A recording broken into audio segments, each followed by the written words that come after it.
আমি যদি লিঙ্ক পাঠাতে পারি তাহলে বুঝলে যে আমার ক্লাস নিতে পারবো, আর যদি কোনো লিঙ্ক না দিতে পারি, হসপিটালে থাকি, তাহলে তো আর হবে না ওই দিনের ক্লাস। বুধবার আর বুধবার তো হবেই না, বৃহস্পতিবারের অবস্থা বুঝে আর কি। তাহলে মোটামুটি এইটুকু তথ্য তোমাদের জানানো থাকলো। এখন এই যে মিস ক্লাস, সেটা পরে দেখি আল্লাহ করে সুস্থ হয়ে গেলে তখন হয়তো একটা ব্যবস্থা করতে হবে আর কি। তা আমি শুরু করি আজকের ক্লাসটা।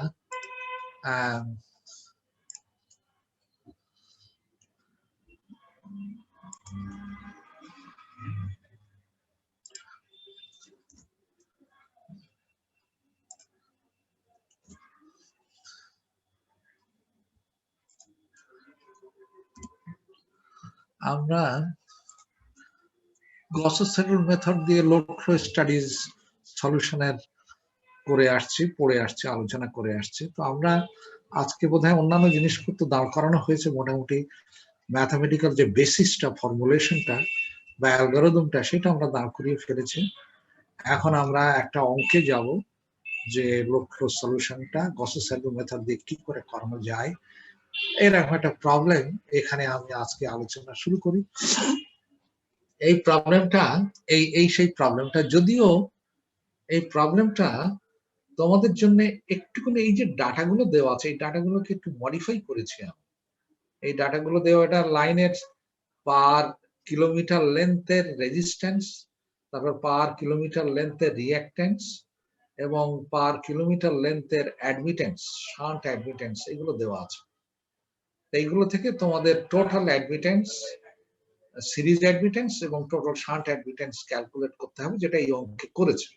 আমি এই পার্টটা পরীক্ষার মধ্যে দিলে এটা খামাখা, এটা তোমাদের থার্ড ইয়ারের, মানে তোমাদের পাওয়ার সিস্টেম 1 এইসব জিনিস করে এসছো, এই জন্য আমি এখানে এই জিনিসটা দেবো না।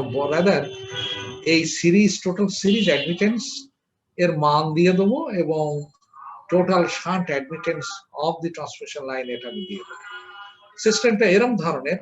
এই প্রবলেমটাই আমি কিন্তু একটু মডিফাই করে এখানে দুটো প্রবলেম আমি আলোচনা করবো। সেই দুটো প্রবলেমকে দেখো, পরে আমি তোমাদেরকে নিজেদের করার জন্য এখানে দিয়ে রেখেছি। সেই দুটো প্রবলেম এখানে দেখো, তোমরা নিচের দিকে আছে, শেষের দিকে এটা হচ্ছে এই যে এইটা প্রবলেম 1 এবং এই প্রবলেম 2। তা আমি আগে প্রবলেম 1 নিয়ে আলোচনা করছি, তারপর শেষবেলাটা প্রবলেম 2 হবে। এই প্রবলেম 1 এইটাই কি বলতে চাইছে এখানে সেটা একটু বলি। এখানে এরা হচ্ছে যে,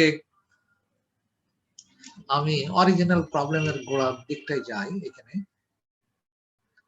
বলছে যে একটা পাওয়ার সিস্টেমে, 2 বাস পাওয়ার সিস্টেমে দুটো বাস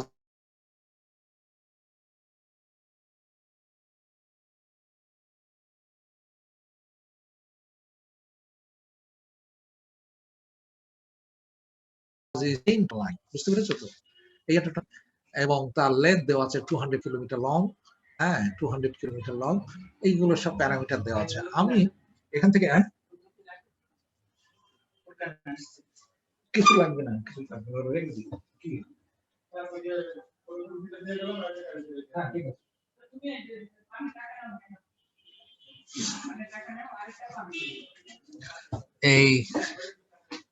এইটাকে আমি এই ডাটাগুলো দিয়ে দিচ্ছি এখান থেকে, অঙ্কগুলো যেভাবে করার জন্য।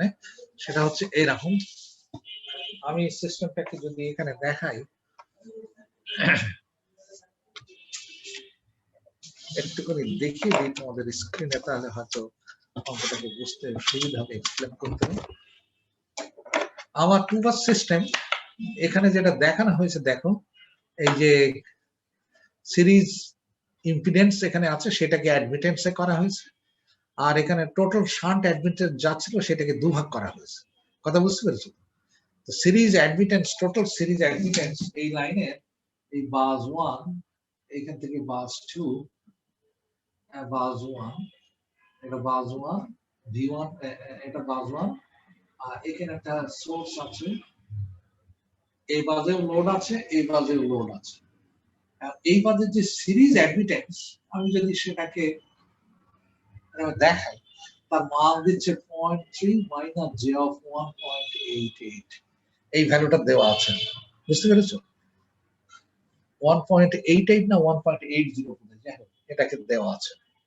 এরকম একটা ভ্যালু আমি যাই দিই 1188 দিই, আমি কোশ্চেনে বোধহয় 1.80 দিয়ে রেখেছি, আমি জানি না এইটাকে সলিউশনটা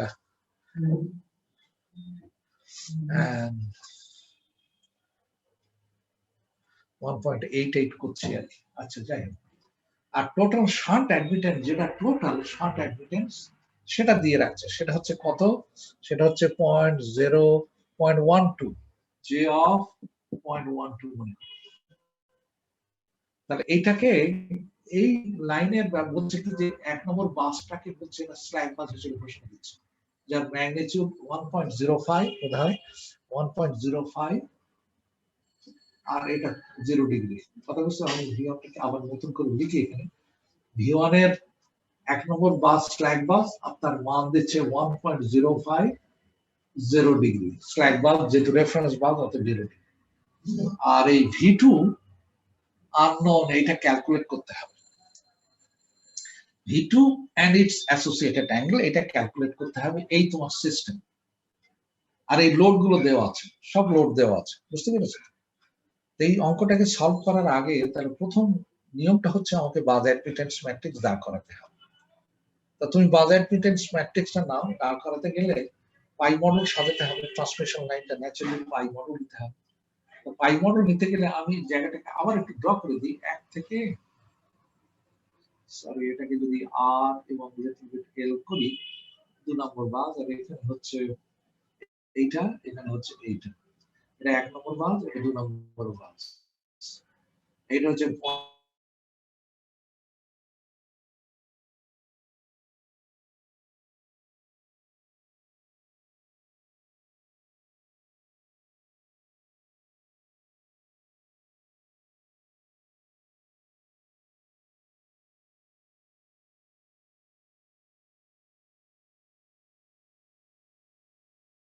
পরে আমরা অ্যানালিসিসে আনবো।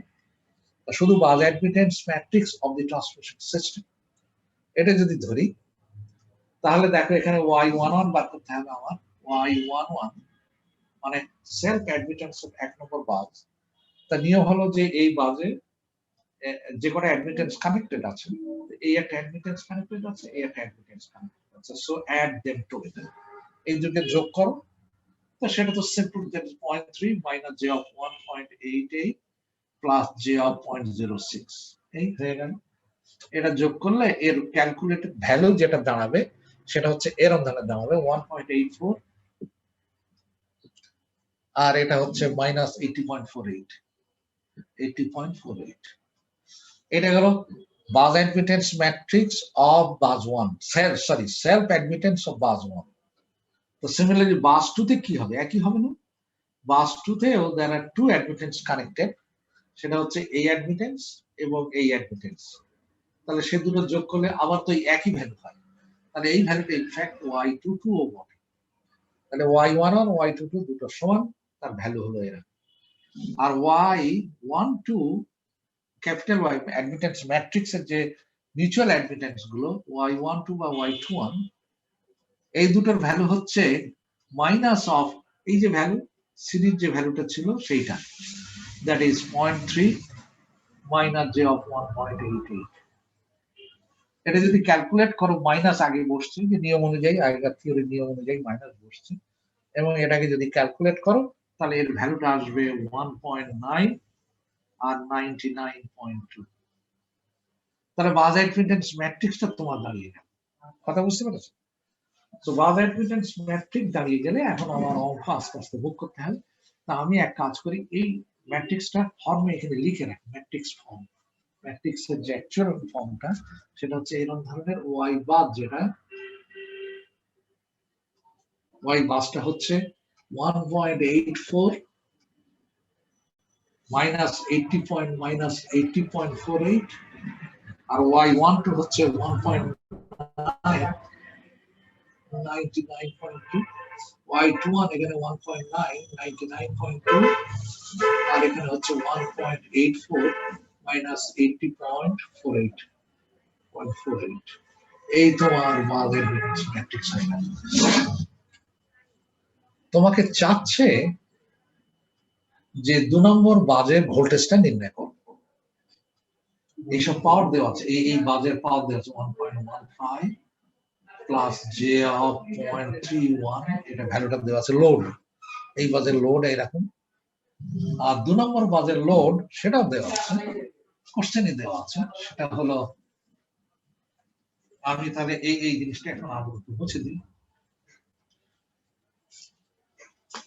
2 নম্বর বাজে তোমার লোড হচ্ছে, এই 2 নম্বর বাজে লোড হচ্ছে 0.45 প্লাস জে অফ 0.2, এটা হচ্ছে 2 নম্বর বাজের লোড। তা আমাকে 2 নম্বর বাজের বাস ভোল্টেজ নির্ণয় করতে হবে, তাহলে আগে 2 নম্বর বাজের কমপ্লেক্স পাওয়ারটা বার করে নাও, তাহলে তোমাদের জন্য অঙ্কটা সুবিধা হবে। 2 নম্বর বাজের কমপ্লেক্স পাওয়ার, এটা তো 2 নম্বর বাস, কমপ্লেক্স পাওয়ার ইনজেক্টেড এট বাস 2, যেটাকে if I call it as S2, তাহলে দাঁড়াচ্ছে, থিওরি বলছে এই বাজের জেনারেশন, দ্যাট ইজ 2 নম্বর বাজের যে জেনারেশন মাইনাস 2 নম্বর বাজের যে লোড, ডিমান্ড SB2। এই বাজের তো কোনো জেনারেশন নাই, কিন্তু কোনো জেনারেটর নাই, তাহলে এই কম্পোনেন্টটা অবভিয়াসলি জিরো,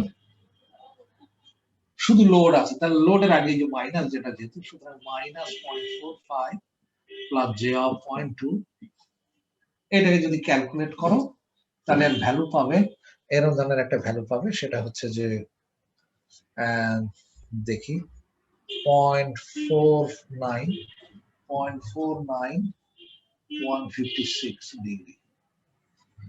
আমরা লাগবে কিন্তু ফর্মুলাতে আমাদের এই S2 কনজুগেটটা ব্যবহার করি আমরা, হ্যাঁ, P2 মাইনাস S2 কনজুগেট মানে P2 minus J of Q2, তো অতএব S2 কনজুগেট যদি করে রাখো তাহলে ভ্যালুটা দাঁড়াচ্ছে 0.49 মাইনাস 156, এইটুকু তোমার হাতে জানা থাকবে, S2 ভ্যালু জানা। তুমি এখন বলো তো S2 মানে কি, যদি ভেঙে ঠেঙে ফেলো তাহলে ভ্যালু তো তুমি ক্যালকুলেট করলে এমনি বার করতে পারবে ভ্যালুটা কত, বুঝতে পেরেছো না? সে ভ্যালুটা এই যে এইটাই, এই যে এইটা, অর্থাৎ মাইনাস 0.45 মাইনাস 0.2। তাহলে 2 নম্বর বাজের পি হচ্ছে, P2 হচ্ছে মাইনাস 0.45 আর Q2 হলো মাইনাস J অফ 0.2 বা 0.2 মাইনাস 0.2। এটা হচ্ছে 2 নম্বর বাজের পাওয়ার, কমপ্লেক্স পাওয়ার। তুমি এখন বলো তো আমাদের এটা কি টাইপের বাস, তাহলে এটা কি ধরনের বাস, যে বাজে আমাদের সে মনে আছে তো পি কিউ ভি আর ডেল্টা, এই ডেল্টা হচ্ছে ভি এর অ্যাসোসিয়েটেড নাম্বার। এই চারটের মধ্যে দেওয়া আছে আমাদের দুটো প্যারামিটারের ভ্যালু, পি এবং কিউ, আমাদের তো 2 নম্বরের, তুমি যদি সেভাবে করো P2 Q2 ডেল্টা 2 V2 এবং ডেল্টা 2, তাহলে এই দুটো যদি জানা থাকে, এই দুটো তাহলে আননোন আমাদের নির্ণয় করতে হবে, তাহলে এটা কি টাইপের বাস, তোমরা পড়ে এসছো, আগেই আমরা আলোচনা করেছি, যে বাজে পি এবং কিউ জানা আছে কিন্তু ভি এবং অ্যাসোসিয়েটেড অ্যাঙ্গেল ইজ আননোন, সেই বাসটাকে আমরা বলি পিকিউ বাস বা লোড বাস। তাহলে প্রবলেমটা আসলে পিকিউ বাসের প্রবলেম, এই যে অঙ্কটা আমরা হ্যান্ডেল করছি এটা পিকিউ বাস ধরে, পিকিউ বাসের প্রবলেম, ঠিক আছে তো? কারণ এখানে পি এবং কিউ বাসের, পি এবং কিউ দুটোই জানা, ভি এবং ডেল্টা অজানা, এই দুটো অজানা, এই দুটো বার করতে হবে, তাহলে এটা পিকিউ বাস। তো বেশ, আমাদের এখন তাহলে এটা আমরা এই ইকুয়েশনটা আমাদের জানা থাকলে, এটা মনে রেখো এই ভ্যালুটা আমাদের হবে। তাই যদি হয় আমাদের অ্যালগরিদমটা যেটা, অর্থাৎ 2 নম্বর বাজের ভোল্টেজটা নির্ণয় করতে হবে, যে ম্যাথমেটিক্যাল ইকুয়েশন এখানে আমরা ব্যবহার করি, সেটা তোমাদের যদি মনে থাকে, V2 k plus 1 is equal to 1 by y22 P2 minus J of Q2, যে P2 minus J of Q2, এটাকে আমি S2 কনজুগেট তো লিখতে পারি, একই কথা। আমাদের S2 plus conjugate, S2 conjugate তো মানটা বার করা আছে, তো যদি P2 minus J of Q2 না লিখে আমি সরাসরি লিখলাম S2 conjugate divided by V2 conjugate minus y21 আর তারপরে আসছে V1, এছাড়া ইকুয়েশনে কিছু আসবে না। এই ফর্মুলাটা তোমাদের মনে আছে কিনা জানি না, সেই জেনারেলাইজ ফর্মুলাটা আবার এখানে দেখাই। জেনারেলাইজ যে ফর্মুলাটা, যদি আমাদের এটা হয় V2k + 1, বা এটা যদি I ধরো, তাহলে আমাদের এটা হচ্ছে জেনারেলাইজ ফর্মুলা ছিল YII PI - J of QI, অথবা এই টার্মটাকে লিখতে পারতে SI কনজুগেট। আমি PI - J of Q লিখছি, বা যে কথা আমি বলছি যে এটাকে SI কনজুগেটও লিখতে পারতাম, divided by VI K conjugate. এই হচ্ছে জেনারেল ফর্মুলা, মাইনাস